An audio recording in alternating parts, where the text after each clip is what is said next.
Central Avenue ধরে হাঁটা শুরু করছি 2 নম্বর গেট দিয়ে বেরিয়ে। যখন গতকালকে যখন লিখলে না, মানে কমেন্টের মধ্যে যখন তোমার নামটা লিখলে, তখন আমি বুঝতে পারলাম যে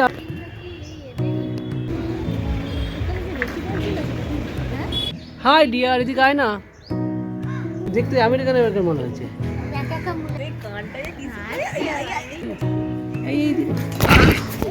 নমস্কার বন্ধুরা, আপনারা যারা বাড়ির ছোট ছোট বাচ্চাদের নিয়ে এই শীতকালের উইকেন্ডে কোথায় ঘুরতে যাবেন, তাদের জন্য নিত্য নতুন ঠিকানা নিয়ে এবং সেখানে কিভাবে করে যাবেন, কি কি দেখবেন, সমস্ত ডিটেলস নিয়ে আপনাদের জন্য ছোট ছোট ভিডিও বানিয়ে নিয়ে আসছি। আর হ্যাঁ, আমাদের এই চ্যানেলের ভিডিও যারা আজকে প্রথমবারের মতো দেখছেন, তাদের অনুরোধ করব আপনারা চ্যানেলটা সাবস্ক্রাইব করে বেল বাটনটাকে আপনারা প্রেস করে রাখুন, যাতে আমাদের বানানো ভিডিওগুলো সবার আগে আপনাদের কাছে পৌঁছে যায়। চলুন তাহলে দেখা যাক আজকে আমরা আপনাদের জন্য কোন নতুন জায়গায় নিয়ে যাচ্ছি। আর আমরা এখন এমজি রোড মেট্রো স্টেশনের ঠিক 2 নম্বর গেট দিয়ে বাইরে বেরিয়ে অপেক্ষা করছি, ঠিক মহাজাতি সদনের সামনে। আর এখান থেকে আমরা গুগল জিপিএসটা খুলে একবার দেখে নেব ঠিক কোন দিকের রাস্তা দিয়ে আমাদের যেতে হবে। তবে হ্যাঁ, 2 নম্বর গেট দিয়ে বেরোনোর পর আপনারা কিন্তু ল্যান্ডমার্ক হিসাবে এই মহাজাতি সদনটাকে সামনে রাখবেন, কারণ মহাজাতি সদনের সামনে দিয়ে আপনারা সোজা বেরিয়ে আসবেন। দেখুন আপনাদের দেখাচ্ছি, দেখুন আমাদের হাতের ডান পাশে পড়বে মহাজাতি সদন, আমাদের রাস্তার ওপারে। কিন্তু আমরা তো রাস্তার ওপারে যাব না, আমরা রাস্তার হাতের বাদিক দিয়ে একদম সোজা হাঁটব। আপনারা দেখছেন রাস্তাটা, এই দেখুন রাস্তার ওপারে হাতের ডান দিকে কিন্তু মহাজাতি সদন। এবার আমরা গুগল ম্যাপ আমাদের হাতের সামনে রেডি, এবার আমরা সোজা হাঁটা শুরু করলাম মার্বেল প্যালেসের দিকে। মেট্রো করে আপনারা কি করে আসবেন সেটা তো দেখিয়ে দিলাম।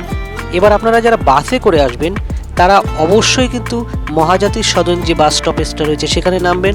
আর সেখানে যদি না নামতে পারেন, তার সামনেই রয়ে গেছে ওই রাম মন্দির স্টপেজ, সেখানে। আর সেখানে নামার পর আপনারাও আমাদের মতন পকেট থেকে স্মার্টফোনটা বের করে গুগল ম্যাপটা বের করে দেখে নেবেন যে কোন রাস্তা দিয়ে যেতে হবে। খুব বেশি একটা দূরত্ব না, মেরে কেটে 200 মিটারের দূরত্ব।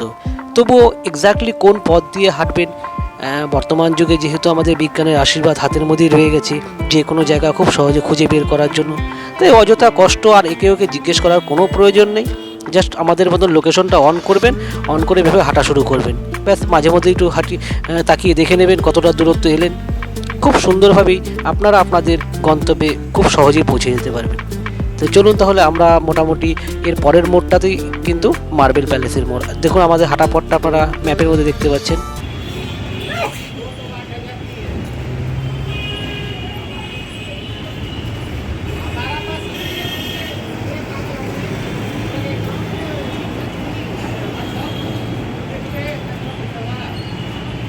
আমরা সেন্ট্রাল এভিনিউ ধরে হাঁটা শুরু করছি 2 নম্বর গেট দিয়ে বেরিয়ে। চলো, আমাদের কাছে ম্যাপ রয়ে গেছে, কোথায় যেতে হবে সেই অনুযায়ী আমরা হাঁটছি। তাহলে 5-7 মিনিট হাঁটার পর আমরা কিন্তু সেই মার্বেল প্যালেসের মোড়, যেটা সাধারণত রাম মন্দির বা রাম মন্দির মোড় বলেও পরিচিত, এখানে এসে পৌঁছে গেলাম। তো দেখা যাচ্ছে আমরা সেন্ট্রাল এভিনিউ 2 নম্বর গেট দিয়ে বেরিয়ে আমরা মার্বেল প্যালেসের যে মোড়টা আছে সেখানে চলে এসেছি। তো এখানে আমাদের আজকের সঙ্গী হয়েছে মনীষা। আপনাদের সাথে ডিটেলস পরিচয় করিয়ে দিব, অসুবিধা নেই, কারণ আগের ভিডিওতে ওর কমেন্ট দেখার সাথে সাথে আমি বলছি তুমি অবশ্যই আমাদের সাথে ঘুরতে যেতে পারো, কোনো ব্যাপার নয়। তো আজকে আমাদের সিদ্ধিবিনায়ক মন্দির এবং মার্বেল প্যালেস, এই দুটো জায়গা আপনাদের ঘুরিয়ে দেখাবো। চলো তাহলে যাওয়া যাক। তাহলে আপনার রাম মন্দির মোড়ে ওই মার্বেল প্যালেস লেখা সাইনবোর্ডটা দেখলেন, ওখান থেকে বাঁদিকের রাস্তাটা, এটার নামই মুক্তারাম বাবু স্ট্রিট। এটা ধরে আপনারা সোজা হেঁটে যাবেন, কয়েক পা হাঁটলেই প্রথমে পড়বে শ্রী সিদ্ধিবিনায়ক মন্দির, আর তার ঠিক গায়েই রয়েছে এই আমাদের মার্বেল প্যালেসটা। এই যে দেখুন, আমরা প্রায় চলেই এসেছি। যে বাঁদিকে যে গেটটা দেখছেন, এখান দিয়ে শ্রী সিদ্ধিবিনায়ক মন্দির, সেটা খুব সুন্দরভাবে দেখা যাচ্ছে। কিন্তু আমরা প্রথমে এখানে ঢুকবো না, কারণ আজকে বুধবার বলে সারা দিন এই মন্দিরটা খোলা, তাই আমরা এখানে পরে ঢুকবো। আর 4টের মধ্যে মার্বেল প্যালেস বন্ধ হয়ে যায়, তো আমরা আগে সেই জন্য মার্বেল প্যালেসেই যাচ্ছি। এই যে মার্বেল প্যালেসের গেটে আমরা পৌঁছে গেছি। দেখুন বন্ধুরা, আপনারা আজকে দেখতে পেলেন যে আমরা যেই জায়গাটা এসেছি, এই জায়গাটা অনেকেরই অচেনা, বা তারা হয়তো জানে না কী করে তাদের এখানে পৌঁছতে হবে। পাশাপাশি এটাও ঠিক, এই দুটো জায়গায় যে আমরা ঘুরতে এসেছি, এখানে প্রবেশ করার জন্য আপনাদের কোনো ফিস দিতে হবে না, কিন্তু একটা আইডেন্টিটি কার্ড অবশ্যই রাখতে হবে। সিদ্ধিবিনায়ক মন্দির পাশেই রয়েছে মার্বেল প্যালেস, কিন্তু ব্যাপার হলো মার্বেল প্যালেসে ছবি ভিডিও তোলা নিষেধ। তাই ভিতরে গিয়ে তো আপনাদের ছবি ভিডিও কিছু দেখাতে পারবো না, তাই বাইরের থেকে চেষ্টা করছি যতটুকু আপনাদের সামনে বাইরের পোর্শনটা দেখানো যায়। চলুন তাহলে এবার আমরা একটু দেখে নিই। আর এখন আমরা দাঁড়িয়ে আছি উত্তর কলকাতার অন্যতম সুবৃহৎ অট্টালিকা এই মার্বেল প্যালেসের সামনে, যেটা 1835 সালে রাজা রাজেন্দ্র মল্লিক এটা নির্মাণ কার্য শুরু করেছিলেন। সম্পূর্ণ অট্টালিকাটি প্রায় 126 রকমের মার্বেল দিয়ে নির্মিত। আপনাদের তো বললামই যে এখানে প্রবেশ করলে পরে আপনাদের ভিডিও করা যেহেতু বারণ, কিছু দেখাতে পারবো না। কিন্তু এখানে ঢোকার পর আমার সত্যি মনে হলো যেন সত্যিই বোধহয় কোনো এক টুকরো ইউরোপীয় বাড়িতে এসেছি। কি নেই বলতে পারেন, এখানে ইংরেজ, ডাচ, ইতালীয়দের বিভিন্ন মূর্তি আর বিভিন্ন প্রতিকৃতি, ছবি, আর যে ভেতরকার যে গঠনশৈলী, পুরোটা দেখলে পরে মনে হবে যেন কোনো সত্যি আমরা ইউরোপিয়ান বা ভিক্টোরিয়ান আমলের কোনো জায়গায় এসেছি। তাদের শিল্পকর্ম চারিদিকে ছড়িয়ে ছিটিয়ে রয়েছে এক কথায়। আর হ্যাঁ, ওখানে প্রবেশ করতে গেলে আমি দেখলাম যে কোনো না কোনো গাইডকে সাথে দিয়ে সেখানে পাঠানো হচ্ছে। গাইড তারা দল করে নিয়ে গিয়ে যে কোথাকার কি মূর্তি কোথা থেকে আনা হয়েছে, কিভাবে আনা হয়েছে, তার সমস্ত পুঙ্খানুপুঙ্খ বিবরণ আমাদের কিন্তু তারা দিয়ে দেয়। যাই হোক, প্যালেসের ভিতরে তো কোনো ভিডিও ছবি কিছু তুলতে দেয় না, তবে আপনাদের বলতেই পারি আপনারা প্যালেসের ভিতরে যা দেখবেন এক কথায় অবর্ণনীয়। আপনাদের চোখ, মাথা, কান সব একসাথে ঝলসে যাবে। তো ওটা বর্ণনা করার কিছু নেই, ওটা আপনাদের জন্য সারপ্রাইজ রইল। তবে আমরা এখন যেদিকে চলে এসেছি এটা মার্বেল প্যালেসের ঠিক বাঁদিকে। এইখান থেকে শুরু হয়েছে এই প্যালেসের অন্যতম একটি সেরা আকর্ষণ। ছোটবেলায় ফেলুদার বাদশাহী আংটি পরতে গিয়ে জেনেছিলাম যে ফেলুদা তোপসেকে বলছে যে ভারতবর্ষের সবথেকে প্রাচীন এবং প্রথম যে প্রাইভেট জু যার ছিল তিনি ছিলেন এই রাজেন মল্লিক। আর আমরা এখন ভাবতে অবাক লাগে সেই রাজেন মল্লিক অর্থাৎ রাজেন্দ্র মল্লিকের সেই প্রাইভেট জুতে আমরা এখন ঘোরাঘুরি করছি। ভারতবর্ষের সর্বপ্রথম চিড়িয়াখানা হলো এই রাজেন্দ্র মল্লিকের উদ্যোগে গড়ে ওঠা এই চিড়িয়াখানাটি। এমনকি আমাদের আলিপুর জু যখন নির্মিত হয়েছিল এখান থেকে নাকি অনেক জীবজন্তু সমস্ত কিছু আলিপুর জুতে নিয়ে যাওয়া হয়েছিল। কলকাতার কংক্রিটে বেড়া জালে এত সুন্দর যে একটা সবুজে ঘেরা জায়গা রয়েছে, এর আগে আমি কখনো এই ব্যাপারে জানতে পারিনি। কিন্তু ওই যে বললাম আপনাদের মতো আমিও বিভিন্ন ইউটিউবের ভিডিও খুঁজে বেড়াই কলকাতার আশেপাশে কোন কোন অফবিট জায়গাগুলো রয়েছে, যেগুলো সম্পর্কে মানুষ এখন পর্যন্ত ঠিকঠাকভাবে জেনে উঠতে পারেনি বা তারা অনেকেই যায়নি। চাকাযুক্ত খাঁচা, তাই তো? তো আমি ওই খুঁজতে গিয়ে এই জায়গাগুলো যখন আমি জানতে পারলাম, আমার কাছে প্রথম দিনই আগ্রহ তৈরি হলো। সবার আগে আমি ভাবলাম যে এই উইকেন্ডে আমি অবশ্যই এই জায়গাটা ভিজিট করব। এই দেখুন আপনারা নিয়ে এসে এই ছোট্ট একটা জুয়ের মধ্যে কত সুন্দর সুন্দর জীবজন্তু কিন্তু এখানে রাখা রয়েছে। হ্যাঁ, এটা ঠিক, যেহেতু তারা প্রাইভেট বা তাদের ব্যক্তিগত মালিকানা এই সমস্ত কিছু মেনটেন করে, তাই অন্যান্য যে জু রয়েছে যেমন কলকাতা সবচেয়ে বড় জু আলিপুর জু কিংবা নিউটাউন জু, এগুলোর মতো হয়তো আপনারা গ্ল্যামার পাবেন না, কিন্তু একটা ব্যক্তিগত উদ্যোগে যে একটা জু পরিচালন করা যায় এবং সেটা মেনটেন করা যায় এত বছর ধরে, সেটা এখানে না আসলে আপনারা ভাবতে পারবেন না। আর যদি বলেন যে ইতিহাসের দিক থেকে বলতে গেলে যে কলকাতার বুকে সবচেয়ে প্রাচীনতম জু, অর্থাৎ যখন সরকারিভাবে কোনো জু কলকাতার বুকে নির্মাণ হয়ে ওঠেনি, তখন এই ব্যক্তিগত মালিকানার জু কিন্তু কলকাতার যে মানুষের কাছে একটা সবচেয়ে বড় আকর্ষণ কেন্দ্র হয়ে দাঁড়িয়েছিল। হ্যাঁ, মদনা তোতা।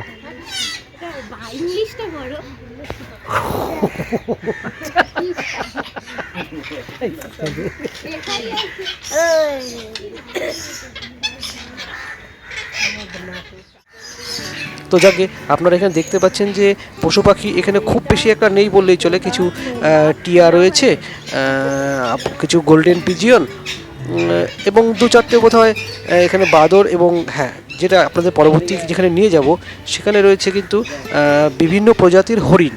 তো আপনারা আপাতত এই খাঁচাগুলোর মধ্যে কী কী আছে একবার দেখে নিন ভালো করে, কারণ আপনারা যখন আসবেন নিজেরাই ভালো চোখে ভালোভাবে ঘুরে দেখতে পাবেন। এখানে দেখুন না, ছোট্ট একটা জলাশয়ের মধ্যে সেই হাঁসটা, এটা কী প্রজাতির আমি আপনাদের বলতে পারবো না, কিন্তু অসম্ভব সুন্দর লাগছিল। মনে হচ্ছে সত্যি আমি কলকাতার বুকে দাঁড়িয়ে আছি, তো কোনো গ্রামীণ কোনো পরিবেশে নেই তো, কিন্তু সবুজের মাঝখানে এই জায়গাগুলো একটা অপরূপ স্নিগ্ধতা দিচ্ছিল। যে এতক্ষণ যে আমি রাস্তা দিয়ে আসছিলাম, গাড়ি ঘোড়া হর্ন, দূষণ, কেমন যেন আমি অতিষ্ঠ হয়ে যাচ্ছিলাম, কিন্তু এখানে আসার পর চারিদিকে শুধু সবুজে ঘেরা, আর মনে হচ্ছে যেন এক টুকরো গ্রাম।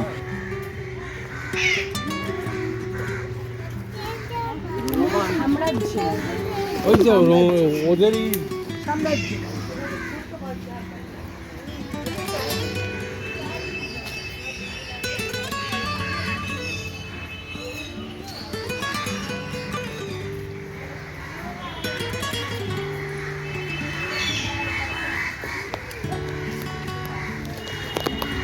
কি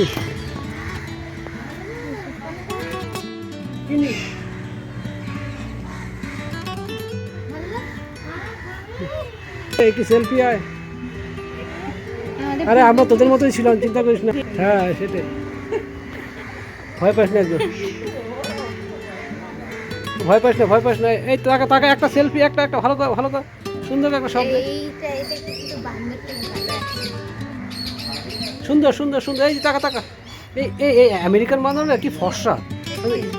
ভারতীয় লেখা আছে, না না, দেখতে আমেরিকান আমেরিকান মনে হচ্ছে। একা মুলেটটা লেখা আছে হয়েছে।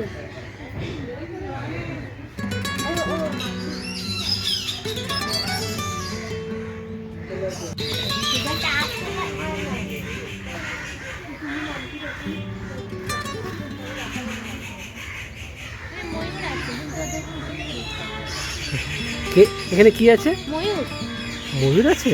নীল ময়ূর। এসো ময়ূর। ডিস্টার্ব হয় না, আমরা কিছু করিনি, তোমাদেরকে নিয়ে আমরা একটু মানুষকে তুলে ধরছি ভিডিও করার জন্য। এরা অসুস্থ তো, একটা না আমাকে একটা ওই ডেঙ্গুর মশা কামড় দিল।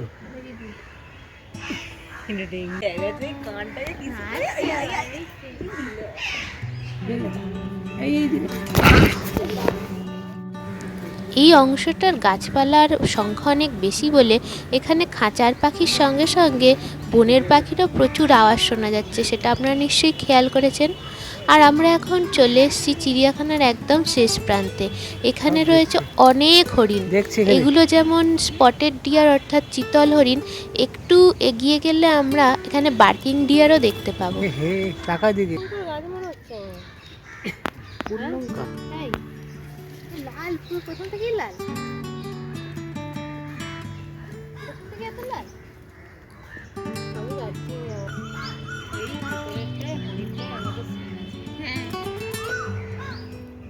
হাই ডিয়ার, এদিকে আয় না।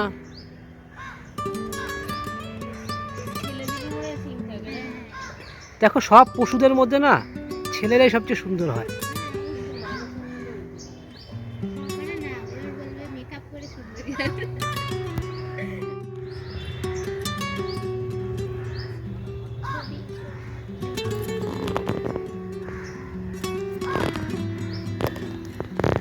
দেখছি রে, কি রে আশ্চর্য জীব রে, এটা কি করতেছে? খেতেও দেয় না, ডাকেও না, শুধু কি একটা নটকা ধরে রাখছে, শুধু আমাদের দিকে ঘোরাচ্ছে। আমরা কিন্তু বুঝতে পারতেছি না, নিজের আলোচনা বসে কি এই বিচিত্র জীবগুলো।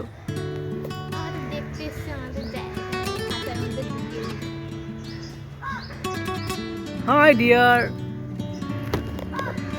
কত হয় ডিয়ার বলে ডাকতেছি। তার মানে এই যে এক এক ছেলে আর মেয়ে প্রিয় বলে যে ডাকে, আমার মনে হয় আসলে ওটা পরে।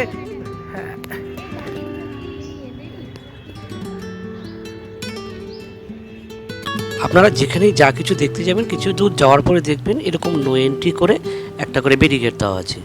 বুঝতে পারছি যে সেখানকার মানুষজন বসবাস করার জন্যই জনসাধারণের এন্ট্রিকে সেসব জায়গায় রেস্ট্রিকশন করে দেওয়া হয়েছে। আর একটা কথা, আচ্ছা কলকাতার বুকে মানে এত সুন্দর একটা জায়গা যেটা একদম হার্ট অফ দ্য টাউনের মধ্যে রয়েছে, আর সবচেয়ে বড় কথা এখানে এত বেশি জঙ্গল ঘেরা জায়গা। আমি তো মাঝে মাঝে ভুল করে যাচ্ছিলাম, আমি কোনো ডুয়ার্সের কোনো জঙ্গল ঘেরা এলাকা আসিনি। তো একবার আপনারা দেখুন, এখনও ফুলের সিজন আসেনি, যখন এগুলো চারিদিকে ফুলগুলো ফুটবে দেখবে কত সুন্দর লাগছে জায়গাটা। তারপর মনীষা, আমাদের সাথে তোমার প্রথম এই ট্রাভেল ব্লগ, কেমন লাগছে তোমার? খুবই ভালো লাগছে। তোমার যখন আমি কালকে ওই মেসেজটা পেলাম যে তুমি বললে যে এরকম আসবে, ওটা শোনার পর আমার মনে ঠিক আছে, বেশ ভালোই, তো আমাদের আরেকজন ট্রাভেল পার্টনার যদি বাড়ে বেশ ভালোই লাগবে আর কি। তো আমিও ওর সাথে সাথে সাথে বললাম, ও বলে হ্যাঁ ঠিক আছে বলে দাও তাহলে তাড়াতাড়ি। আমি ঠিক আছে বলে দিলাম তাহলে। আর তোমারও বেশ ভালো। সঙ্গী নাই, সেই জন্যে মাঝে মাঝে সঙ্গী খুঁজি। বন্ধু বান্ধব যখন সুযোগ পাই, যখন ছুটি ছাটা পাই, নিজে একা খুব কমই ঘুরি, প্রায়শই বন্ধু বান্ধবের সাথেই ঘুরি। তোমাদের এরকম ভিডিও দেখি খুবই ভালো লাগে। একদিন ইচ্ছা ছিল যে তোমাদের সাথেও কোথাও একটা যাওয়ার যদি সুযোগ পাই, তো আমি লিখেছিলাম। হ্যাঁ ওটাই, তার জন্য থ্যাংক ইউ। আসলে তুমি যখন গতকালকে যখন লিখলে না, মানে কমেন্টের মধ্যে যখন তোমার নামটা লিখলে, তখন আমি বুঝতে পারলাম যে আসলে তুমি লিখেছো। হ্যাঁ হ্যাঁ আমি অন্য নামে আছি এটা বুঝতে হ্যাঁ। পারো। তো সেই জন্য আমি যখন দেখলাম তোমার নাম, আমি বললাম ঠিক আছে চলো তাহলে, এই কী কাণ্ড, হ্যাঁ আমাদেরও অনেক ছুটি জমে আছে, ছুটির দিন আছে, আর দেরি না, আমিও বললাম, ওকেও বললাম, ও বললো ঠিক আছে চলো, যত আমাদের ঘোরার পাট। ডেস্টিনেশনটা খুব ভালো চুজ করা হয়েছে, মার্বেল প্যালেস সত্যি খুব সুন্দর। আর আমার মনে হয় কি ঘোরার যত পার্টনার থাকবে না, ঘোরার একটা আলাদা আনন্দ থাকে। তুমি দেখবে যে আমরা যখন ইসেতে গেছিলাম শান্তিনিকেতন, তখন তুমি আমাদের এক বন্ধু তার পরিবারকে নিয়ে, আমরা যখন মেঘালয়ে গেছিলাম সেখানে আরেকজন ছিল। একা ঘুরতে ভালো লাগে। ঘোরার মধ্যে যত বেশি সংখ্যা বাড়বে তো ঘোরার একটা আলাদা আনন্দ থাকে, একটা আলাদা, কারণ এক একটা ডাইমেনশনে কিন্তু সৌন্দর্যটাকে দেখে এবং তারা কিন্তু সেগুলোকে কিন্তু অ্যাঙ্গেল করে, কিন্তু আমাদের চোখে যেটা ধরা পড়লো না হয়তো আরেকজনের চোখে পড়ে, এই দেখো এই ব্যাপারটা আছে, তখন আমরাও কী হয় ওই সময় ক্যামেরা নিয়ে গিয়ে চলো তাহলে দেখে নিই, চলো দেখা যাক। এরপর আমাদের পরবর্তী গন্তব্য আছে এর পাশেই, কোথায়? সিদ্ধিবিনায়ক টেম্পল। সিদ্ধিবিনায়ক।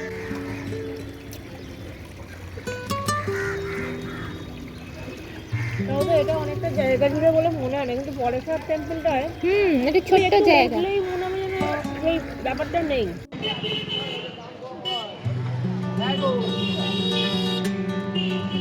তাহলে মার্বেল প্যালেসের ভিডিওটা তাহলে এখানেই রাখছি, দেখা হবে সিদ্ধিবিনায়ক মন্দির। এইদিকে এসো, আমাদের একটা গ্রুপ ফটো।